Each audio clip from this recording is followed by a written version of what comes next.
Hey guys, welcome back to Sunday School. I hope you all had a great week. As I told you last week, I had to go back to work. So while I was scared to go out of the safety of my home, I made out okay. So today we're going to talk about Easter. Yep, I said Easter. So I know we all think Easter ends once Jesus comes back to us after his crucifixion. But really, Easter's a pretty long season. Today we will talk about how Jesus came to see his disciples after his death. Remember his disciples? How many were there? Come on, I know you know this. Who said 12? You were right. Let's review for just a minute. So we know Jesus was nailed to a cross, and we know he died. Who remembers why he died? Wait. Did I hear someone say for our sins? Well, good job, you're right. After Jesus dies, he's put into a tomb. Remember, a big rock was rolled in front of it and guards stood outside, so no one could get to his body.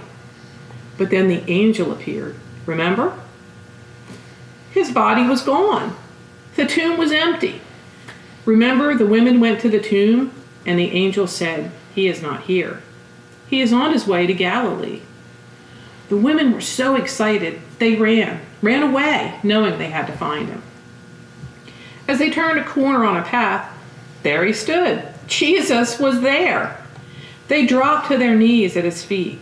Jesus said, "Do not be afraid. Go and tell my disciples to come to Galilee, and they will see me." Okay, now that we're all caught up, let's move forward in our lesson. So the disciples headed to Galilee. They were sitting around talking about what the women had told them, that Jesus was alive. Okay. And just like that, Jesus walked into the room. How would you have felt if you were one of the disciples? I think I would have not believed what I was seeing, but then I would have probably cried with happiness. As Jesus walked into the room, there was silence among the disciples, and Jesus said, "Peace be with you." The disciples were in shock, just like we would have been. They didn't know what to say. Jesus said, "Why do you look at me like you've seen a ghost? Why don't you believe what you are seeing? Look at the scars on my hands and feet. It is really me. Touch me and see I am not a ghost, but a real person."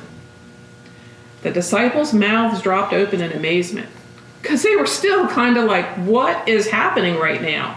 They were so happy. Jesus understood what they were thinking, so he said, "This is what I told you would happen, that everything must happen that has already been written in the Bible." There was one disciple named Thomas. Thomas was not at the meeting with Jesus and the other disciples. Thomas was having a hard time believing what he was hearing. He wanted to see with his own eyes. A week later, after Jesus had met with the other disciples, Thomas finally saw Jesus. And Jesus said, "Put your finger here. See my hands? Stop doubting and believe." Why do you think Jesus asked Thomas to put his finger on his hand? If you said to feel his scars, you were right. Jesus also said to him, "Because you have seen me, you have believed, but it is more amazing for those who don't see me and believe anyway." I think when Jesus made that last comment about it's more amazing for those who don't see me and believe anyway, he was speaking about us.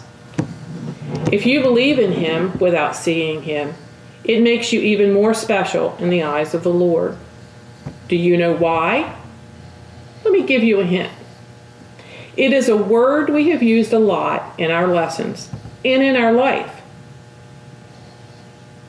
Who said faith? That is exactly right. There's that word again, faith. The words that Jesus spoke so many years ago are exactly what faith means. Believing in God even though you can't see him. So that's today's lesson. Believing in the Lord even though we don't see him. Through faith, we know he is with us always. Your bulletins today are about Thomas, so make sure you print those off. Your secret code is on them, so you can see the extra things online for you. Mr. Scott will take care of that. And there's one for each age group. Don't think that you only have to do the one. If you want to print both and do them, that's fine. There's also a puzzle page that Mr. Scott will have on the website for you to print off and complete. I hope you guys will send me pictures of them once they're finished. It's going to take a little time for you to draw it out. You'll see what I mean once you print it. This is what you're going to see. The answer page will be there as well, but promise me you won't peek. It's going to look kind of like this. Boop. That's all you get to see. So let Mom and Dad hold it in secret until you're done. One more tease. But this is what you're going to see. So you're going to be drawing these onto this to make one big picture. So it should be pretty cool. There's also a coloring sheet for the younger kids, or if you older kids want to do it, that's fine too. And you can start learning to spell Jesus. And when we come back in the fall next year, I hope everybody can spell that.